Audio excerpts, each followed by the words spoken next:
Profil de l'épargnant français, je dirais qu'ils se ressemblent beaucoup entre eux. Globalement, 8 Français sur 10 se déclarent épargnants. Ils trouvent que cette matière est complexe, la matière de l'épargne. Et enfin, parce qu'on parle d'épargne digitale, ils sont équipés technologiquement. Les Français apprécient particulièrement les produits d'épargne grand public. Ils affectionnent tout particulièrement le fait d'avoir une relation avec son conseiller bancaire et ils privilégient plutôt les produits extrêmement orientés sur la sécurité. L'épargne digitale, elle est peu connue, en vérité. 25% des épargnants nous disent la connaître. Ce qui est intéressant, c'est que dans ces 25%, un quart d'entre eux disent l'avoir souscrite.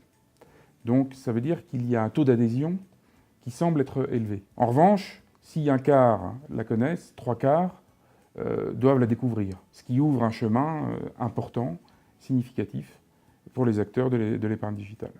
Une fois qu'on leur a donné la définition de ce qu'était l'épargne digitale, trois principales motivations les amènent potentiellement à souscrire.